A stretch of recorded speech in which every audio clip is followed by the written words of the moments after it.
Everybody keeps reducing the conversation to AI is going to take your job, but after working in HR for 10 years, I feel like the situation is a bit more complex than what people are leading it to be. AI isn't changing which type of jobs exist. It's more so about how valuable a person may be to the company, how many employees the company actually needs, and the amount of work that they can expect to get from one employee. So today, I actually want to talk about what that means for you. Now, the first thing I need people to know is that AI does not have to replace your role in order for it to affect your position. There are definitely times where staff or leaders are encouraged to use AI in order to produce work that may have been done by another person. Anytime when a person quits a job, that does not mean that that position is going to be backfilled by tomorrow. Most of the times, those responsibilities are going to go to other people that are already on the team, regardless of the fact if they were in that title or not.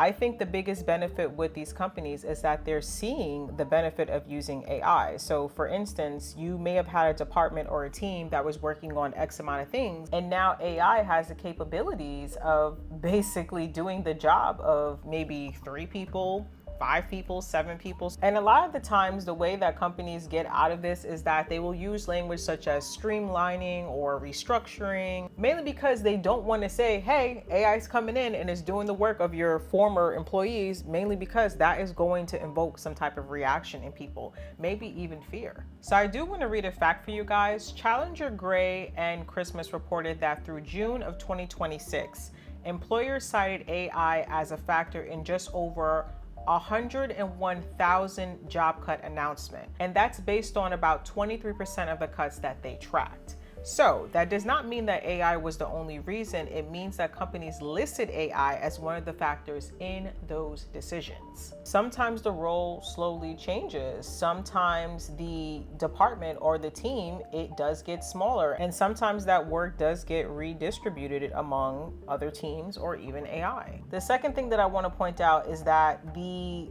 definition of the term valuable employee is absolutely changing, especially in this time with AI. So things like being reliable, dedicated, you know how people say I'm always the first one in, the last one out, producing quality work, understanding the company, their history, those things absolutely matter, especially when it came to like your trajectory, opportunities that you got access to. But as things are changing, I'm actually seeing that employers care about things differently. So for instance, things like how quickly can you adapt? We'll throw AI into that as well. Are you the type of employee that is comfortable using new tools? Are you able to show the employer that, hey, I actually can use AI and that has increased my output in my performance and work? And then on top of that, you also have to throw in, is leadership able to see the impact that you're creating in the organization? Now, here is another fact for you guys. PwC studied 2.4 million entry-level jobs in the United States, and they found that roles most exposed to AI were 7 times more likely to require skills traditionally associated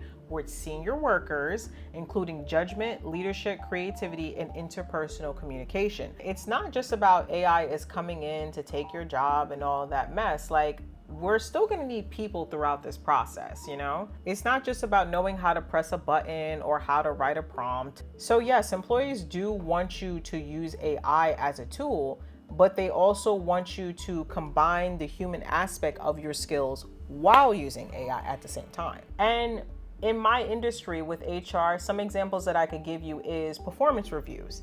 AI can do stuff like as far as tracking, like maybe the transcript of the meetings that you have with the employees. But as far as being able to sit there physically with an employee, give that eye contact, understand emotional cues, things like that, AI cannot do that. I mean, they're trying to do that with interviews, but you see how terrible that is based on all the TikToks that I see. I love virtual interviews, mainly because you don't have to waste a person time. You can kind of understand who they are and if this is going to be a right fit for you in that meeting. If you were like, you know, somebody who had a double computer, like, you know, to the side, feeding you what to say as I'm interviewing you, once you're sitting there in my office and talking to me face to face, you don't have your computer, you don't have your phone, you don't have AI. So again, there's still a human aspect of work that you're going to need that AI cannot help you with. I honestly feel like the real risk is that the rules are changing. The old school way of looking at how an employee's performance was and how their trajectory would look in a company, that's completely different now. Some employees, depending on, you know, what generation you're in,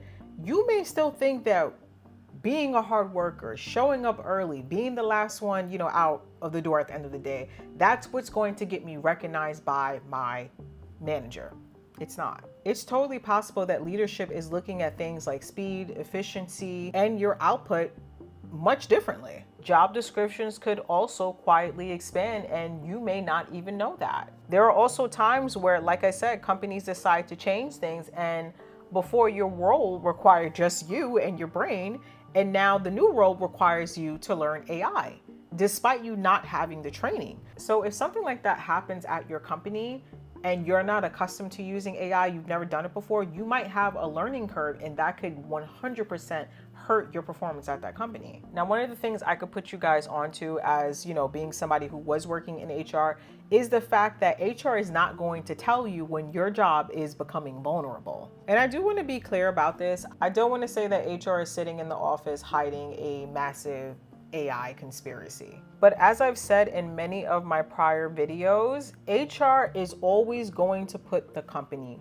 first. HR is not going to hand you a personal roadmap to protecting your career. If that were the case, we wouldn't have things like terminations, layoffs, things of that nature. Another fact for you guys, Oracle's workforce declined by around 21,000 people fiscal 2026. Oracle named several factors, including strategic changes, performance issues, acquisitions, management changes, and AI adoption. So even in a major example like that, it would be inaccurate to say that AI was the only reason as to why some people may have lost their jobs, because there was a plethora of different things that led to that decision. So that's why I always stress that it is so important to pay attention to what's going on in your organization. You definitely need to pay attention to things like your team, your workload, and especially if the language that leadership uses is starting to change. Because I feel like if you're really paying attention and looking for the clues, you will find them. So for instance, if you notice that the company used to spend so much time on employee training, possibly giving you guys lunch, gifts, things like that, and all of a sudden you're starting to see that they're pulling back on those things, that could be a sign. Now, I know it might be a situation where you're like, I don't really understand AI, it's not for me, maybe you're an old school person. But to be quite honest, ignoring AI is not a strategy, and that is not going to keep you safe either. The best thing that I could tell you to do is learn how to use AI in your field, not only for your job, but also for your personal knowledge. Think about things that you can use AI to do in order to make your work so much easier. AI is not supposed to replace your judgment. That's something that is a human aspect trait that you were able to do. So just like in the example I gave with the people that I saw when I was interviewing, I can give AI all of the data and it can give me an idea of who it thinks is the best candidate. But at the end of the day, I still have to use my human, brain. I hate saying it like that, but I still have to put the human side to that work. There's always going to be a human aspect that we should be using in combination with AI. Yes, AI could tell me I interviewed this person virtually. This is all the data. But when that person, again, is in the office with me, I'm able to sit there and give the eye contact. I'm able to pick up the vibe of how that person is. Do I feel they're going to be a good fit for the company culture? Did they interview well with this particular management? Do I feel that, there may be some discourse with other employees based on, things they may have shared in their interview? There are so many different things that AI cannot replicate. And that's why I say that it's not always about AI coming in, just taking everybody's jobs and all these other things.